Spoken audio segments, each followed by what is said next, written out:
Alors notre clinique Saint-Jean-de-Dieu, pourquoi elle s'appelle clinique Saint-Jean-de-Dieu? Eh bien, elle a été fondée par des frères de Saint-Jean-de-Dieu. En fait, les frères de Saint-Jean-de-Dieu sont arrivés à Paris en 1602, invités par la reine Marie de Médicis, et ils ont fondé jusqu'à 40 hôpitaux en France, dont l'hôpital de la Charité qui était à Paris, qui était un très grand hôpital, qui a été rasé là pour faire l'école de médecine. À la Révolution, bien sûr, les frères ont été chassés de tous leurs hôpitaux, mais beaucoup continuent à fonctionner malgré tout.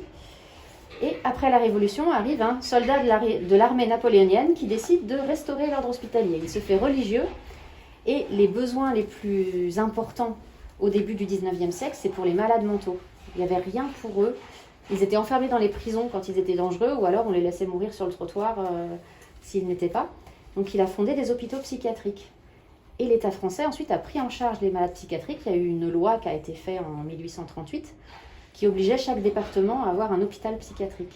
Et donc, il a pu se consacrer à d'autres types de besoins. Et c'est là qu'il a réfléchi, il voulait absolument un établissement à Paris. Et le besoin le plus important à Paris à l'époque, c'était au niveau des malades, puisque les malades étaient, s'ils étaient pauvres, ils étaient soignés à l'hôpital. L'hôpital était réservé aux pauvres à l'époque. Lorsque les malades étaient riches, ils étaient soignés chez eux, parce que c'était plus sûr. Oui, début 19e, c'était plus sûr de se faire, même les opérations chirurgicales, c'était à domicile.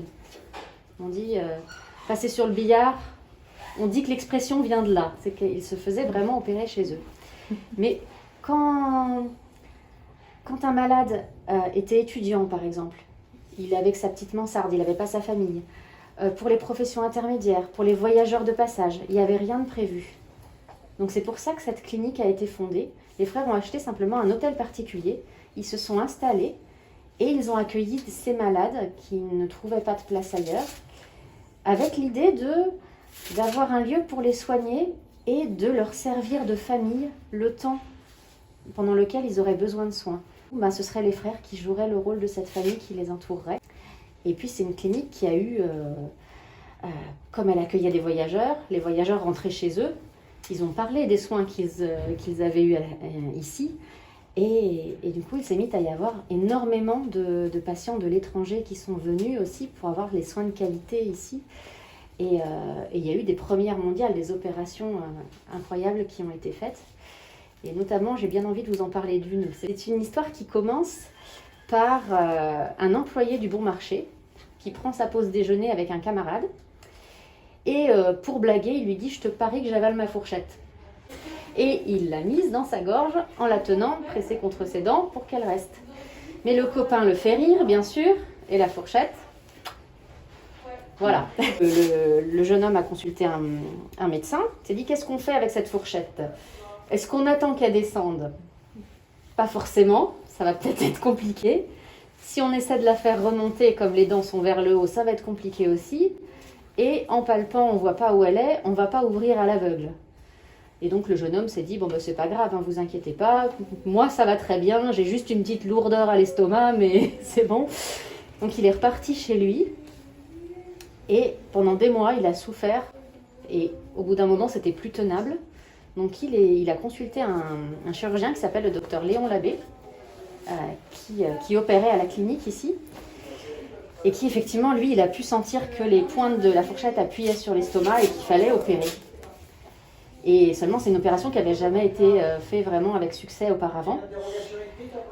Donc, comme elle était inévitable, il a décidé de se préparer. Donc, il s'est préparé, il s'est entraîné, il a fait des recherches et il a pu déterminer ce qu'on appelle le triangle de Labbé. Donc, c'est l'endroit, l'incision qu'on peut faire à un certain endroit de l'estomac pour y retirer des corps étrangers.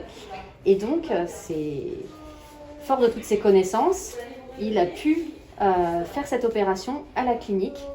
Bon, il n'était pas très très confiant au moment d'inciser le péritoine, il était un peu fébrile, mais il a réussi et bon, c'est quand même, je ne sais pas si vous imaginez, après le coup de bistouri, la main du médecin qui plonge dans l'estomac et qui en ressort dignement la fourchette, c'était tellement beau que ses camarades lui ont sauté dans les bras et qu'il y a eu une caricature de lui qui a été faite après que je trouve extraordinaire.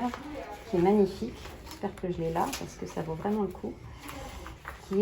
qui est le Léon Labbé qui brandit fièrement sa fourchette après l'opération. Voilà.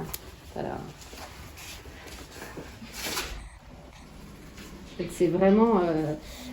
il était le premier, donc du coup le jeune homme s'est fait surnommer l'homme à la fourchette pour le reste de sa vie. Là c'est une gravure de l'opération où on le voit qui sort de l'estomac du jeune homme sa fourchette. Et ce jeune homme est mort 30 ans après pour de causes complètement autres.